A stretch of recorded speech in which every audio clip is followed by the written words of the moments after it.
So I don't play it much anymore, but today I actually want to talk about Fortnite because this game has had a tremendous impact. Whether you hate the game or it's your favorite game of all time, I think we can all agree that this game is so influential. Honestly, there's not even much denying it. Like, it just is. Very few games ever do anything like what Fortnite has done for the industry in general, because Fortnite has done a lot for gaming. It expands beyond the confines, really, of the game. Fortnite has changed video games probably forever, or at least until the next Fortnite comes along and does its thing and changes everything else up again. So like I said, I don't really play this game anymore. Like, the most I really do is I get on just to kind of kill time. I don't even really play Battle Royale. Most of the time I'm just kind of like in creative or something. But that's one of the great things about the game, is there's so much freedom to kind of do whatever you want in it. That's what the really cool thing is about it. You don't have to play Battle Royale or Save the World to have a good time in it, and that's just something that I personally do enjoy. But anyways, yeah, let's talk about how impactful this game is. So Fortnite has had over 200 million individual registered users, which would, if it was actually the population, make it the 6th largest country in the world. And the best-selling video game of all time, which is Tetris, has only sold 170 million units, while Minecraft has only sold 154 million. I say only very liberally there. I mean, it's a shit ton, obviously. These are insane numbers to sell a video game at, but Fortnite has trumped those numbers. It's very, very simple. But despite its success, it actually isn't the biggest free-to-play game of all time. That actually would go to Crossfire, which has 650 million registered accounts. But even then, Fortnite has done so much work, incredible work honestly, in legitimizing free-to-play games in the industry. We've always had these free-to-play games. I mean, even like Warframe recently, and of course Crossfire and all these other games and stuff. They've done really good work too, but Fortnite has just kind of, I guess, stepped up in a way that these games really haven't. Most of the best PC games, well, they're not even really PC games, the free-to-play games are actually PC exclusive, while obviously Fortnite isn't, so. But Fortnite has helped popularize Battle Royale games. There have been popular Battle Royale games for longer. I mean, PUBG and H1Z1 were definitely there before Fortnite, but these two games have not become a cultural phenomenon. Fortnite has. I mean, this shit is everywhere. Athletes, artists, musicians, all kinds of celebrities have been affected by this Fortnite craze. It's raking in hundreds of millions of dollars, and the game doesn't even have a price tag on it to play the most popular mode, so that's quite impressive. And even though PUBG actually has double the amount of registered users, it also has had a 1.5-year head start on Fortnite when it was released in, I think, March of 2017. Even then, when you look at it currently, Fortnite is destroying PUBG in pretty much all important aspects. It's killing the game. And another good thing, really, is Fortnite is showing that the free-to-play model can actually be turned into even more profit than a game with a $60 price tag. Fortnite is easily out-earning like 90% of games. It's not even close. Black Ops 4, which was one of the best-selling games of the year, it got in its first weekend like what, $550 million in its opening weekend. Yeah, well, Fortnite makes that pretty much every month. A little bit less, maybe, give or take a few hundred million, but they're basically racking in that big weekend pretty much every month. And once again, the game's free. Black Ops 4 is $60 plus all the DLC and shit, like the Black Ops Pass, which is I think a 50 or 60 bucks on top of that, plus like the digital deluxe editions and all kinds of different stuff. So it's pretty impressive. However, it is making a lot of money due to sales of Save the World, but most of the income, honestly, is coming from the cosmetic microtransactions that the game is constantly refreshing and selling. Which is another thing, really. Fortnite is showing that consistent updates to your game is going to be crucial to its success, or can even jumpstart some of that success. It's honestly safe to say that if Fortnite wasn't updated constantly with all these new weapons, these features, even modes, locations on the map, events, cosmetics, and all this other stuff, people might start getting really bored of the game. I mean, honestly, I couldn't have seen myself playing Fortnite for almost a year, pretty much, on a daily basis for hours a day, if the game wasn't being refreshed and constantly updated, especially with all the issues that the game has had over time, especially that would, oh my god, I can't imagine that. So the good thing about that is other game developers have started to notice this, and they're actually trying to implement this into their games, trying to bring this constant update system to help keep them fresh. Also, Fortnite shows the power of an early access title. In recent years, early access has definitely become popular, and Fortnite is still in early access right now. A main reason for this, as said by Drifter, might be because of restrictions held by Microsoft, Sony, and others around updating the game once it is considered a full launch title or has gone gold. When the game's in early access, the criteria to release updates is much more lenient and costs a little bit less to have tested by companies, which allows them to update the game more frequently for cheaper than large AAA titles could. So they're definitely,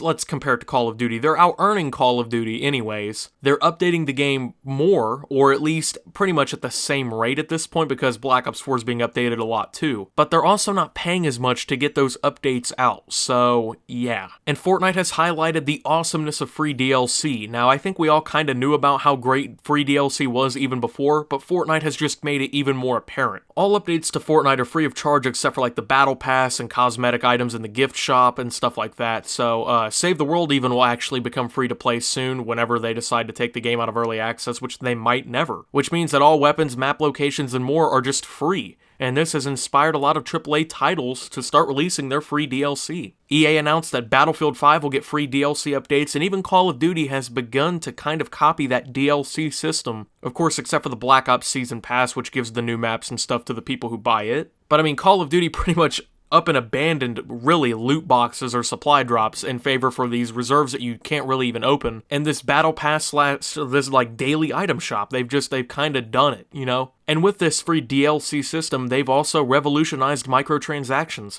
Plenty of titles are now selling cosmetic outfits, weapon skins, emotes, sprays, and more in their games. And Battle Pass features have arrived in titles such as Rocket League and Call of Duty Black Ops 4. More games in the future will likely even follow this route as it proves that it's, well, extremely profitable, and on top of that, it keeps high demand from the players of the game, along with increasing incentive to buy the cosmetics and play the game. Not only do you have to basically not even risk, really, the whole loot box thing with governments kind of investigating these and trying to consider them gambling and kind of make them illegal, you don't have to worry about all that, so you don't have to worry about really pissing off the consumer as much, and on top of that, it's still extremely profitable, if not more profitable, than loot boxes, so. And it's also a great example of something that I think we've all known from experience in the past. I mean, YouTube and Twitch can make your game transcend barriers between just a video game and a cultural phenomenon. And honestly, it's that kind of phenomenon that we only really see maybe once per console generation. Like on the Xbox and PS3,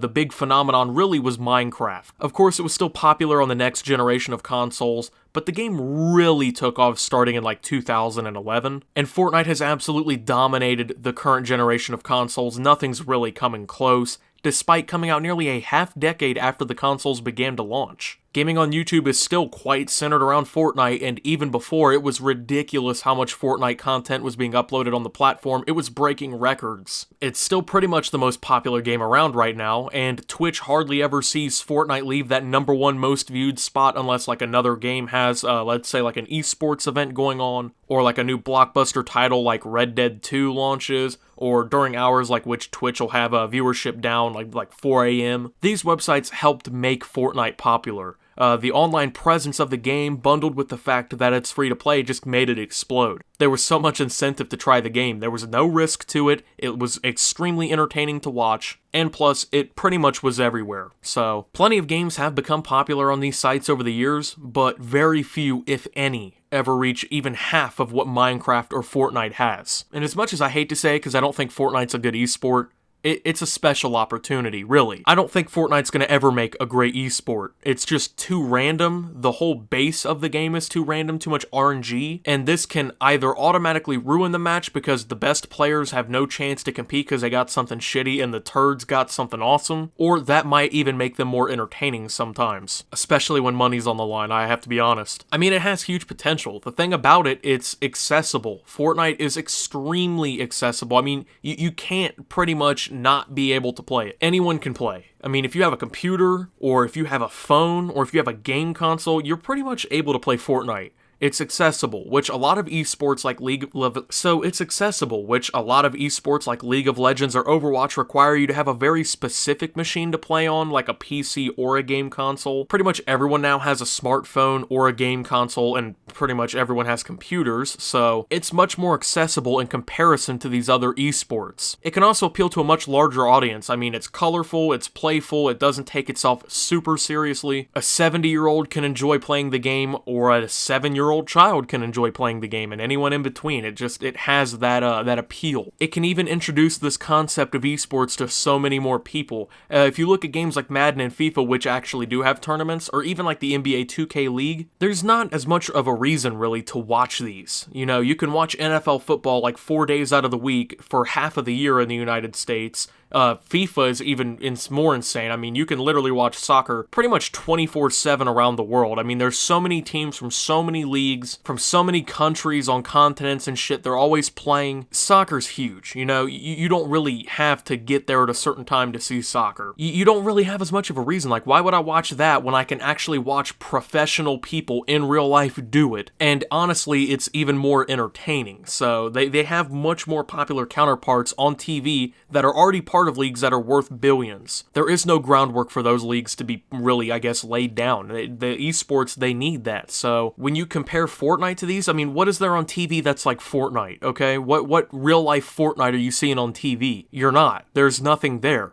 To see it competitively, you have to tune in specifically to watch that. With such a large audience to appeal to, the accessibility that it has, and a unique aspect really, it's a good shot for it to become popular in esports. That is, if they can get all the kinks of it worked out. And on top of that, they pretty much have infinite amounts of money to throw at developing the esports side of the game, considering how much it really is pulling in. And this game could become a big esport, and if it does, it's going to make them a lot more money. So overall, Fortnite is definitely one of the most impactful games I've ever seen. The only other game I can really compare it to, honestly, is Minecraft. Like, I don't think Call of Duty ever even came close to reaching a peak like this. I mean, this game is just wildly influential. It's changed how video games work, how DLCs kind of approach, how microtransactions are approached, how free-to-play games are actually legitimized, the chance to completely revolutionize esports, the accessibility of the game, all kinds of stuff. It's just super influential. Thank you guys for watching this video. If you did enjoy, make sure to leave a like and subscribe if you're brand new around here. Follow me on Twitter @SubToOptimus. Join the Discord down below. Thank you to my channel members for your $5 a month. Your support helps my channel tremendously. And until my next video, guys, this is Optimus, showing you the impact of Fortnite and signing out.